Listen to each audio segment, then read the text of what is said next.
concept, right? As in, otherwise, traditionally every business, for centuries together, every business acquired a customer to start earning immediately, right? As in, it didn't make sense, if you have to spend more money to acquire a customer than what you can potentially earn, right? I think what has happened in the last 5-6 years is just excess liquidity in the world, which is kind of, pushed people to think of, building a business this way. There is also another, aspect to this, which is around the tax arbitrage of sorts, right? So I'll give an example. So today, if I want to take some profits from the business, I have to pay 25% as corporate tax, right? And then I have to pay, say 45% as personal income taxes once I, take money as dividend or whatever, So technically you're paying almost 65%, in taxes, 55 to 60% in taxes. Right? Now, on the other hand, if I sold a stake in my business, I could get capital gains at 20% versus paying 55% on profit, right? So the thing is, also what has happened is, I think for a lot of investors in businesses, they don't care about a share of profits anymore. They want a share of the valuation because it's a lot more tax efficient to get capital gains versus trying to earn through profits, right? I mean, if you go back in time, people wanted to earn through dividends, right? Back, many decades back.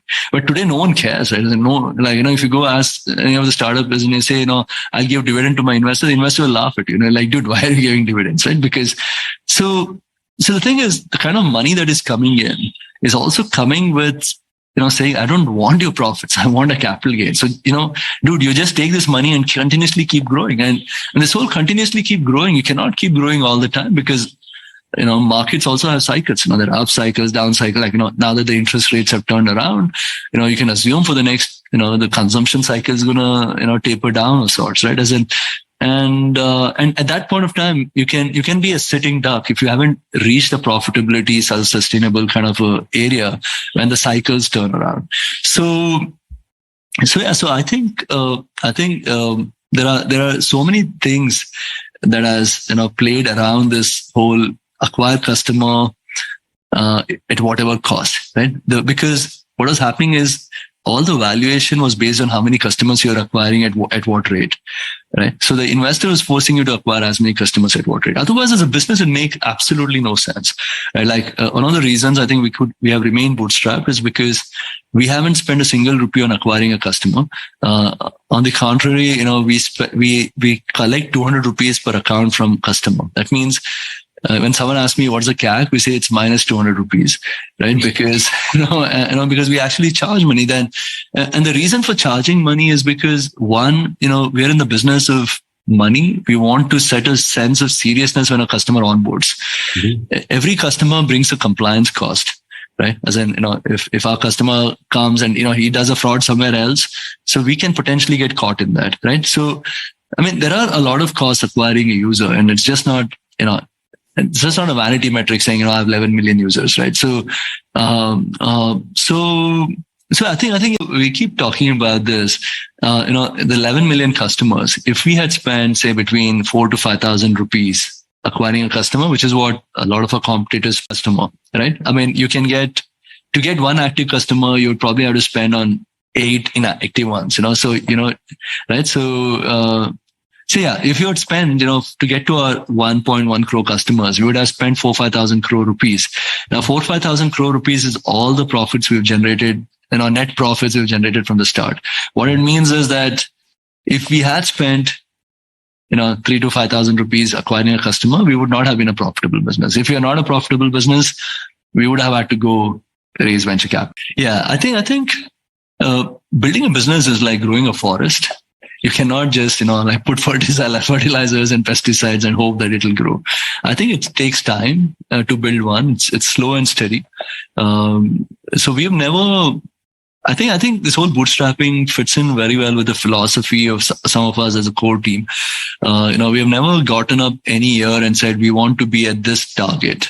right? The goal always has been, we get up every day, we try to do something better. We improve our product, we improve our customer service, we improve whatever possible slightly. And, you keep doing it over time, this will have compounding kind of benefits. And then it will take time. So, the first 5-6 years, I think until 2016, we were at 70,000 customers, right? And so it was a slow, steady growth, which also gave us time to learn about different aspects about business, learn about technical debt and all of these things that you would not have learned if you had kind of built it in a quick time. If you had gone from zero to say 20 lakh customers in 3 years, I don't think we would have had the time to learn from a lot of mistakes that we made, right? Because at that time you would just be trying to do whatever it is to kind of handle the customers of sorts, So I think the learnings have been better because we've grown, we've taken time to grow. The other philosophy that's also worked very well is this whole don't do to customer what you don't want done to you. Like, for example, we are a no spam business. So we don't send one email, one push notification unless the customer asks for it. Mm-hmm. As in, we have done 12 push notifications on a mobile app in the last 1 year. And that too after a lot of debate. Internally we talk so much before we send one push notification, because I think push notifications are annoying. Bootstrapping allows you to follow it, and which means that that you are one of the few businesses who can say and do something like this. Whereas other businesses who are always forced to grow at any cost will not be able to take this stance, saying I'll not push notify, I'll not throw ads wherever possible. I'll not trigger customers to transact, even if it's not right for the customer, right? So we can more, gives us more freedom and leverage, to do what is right for the customer. And that's why, I said earlier that while today it's not possible to build a business bootstrap, almost any type of business.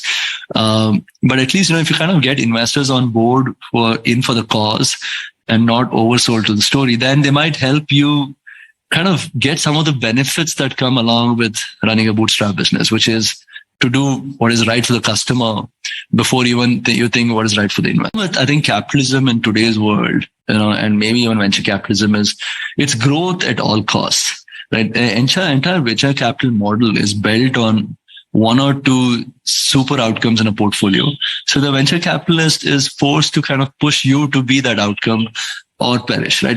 Because, they want 100x on every investment they are doing, right? So, because anything which is giving 1.5x is not enough, right? This whole, let's maybe spend some money to grow, acquire more users faster, right? Because 2020, 21 was really stupid years of sorts, in the sense for the broking industry, as in there's so much interest in the markets. Mm-hmm. And, like the competitors doing IPL ads and etc. Right? So, it was very tempting, but, it didn't feel like the right thing to do, so it didn't feel philosophical. Too much money in the bank, you automatically think like that, so this whole, I'll wait for profits to happen, etc. It comes when you have money, like excess money on the table. And when there is no money, I think you automatically are wired to figure, how do I acquire user to make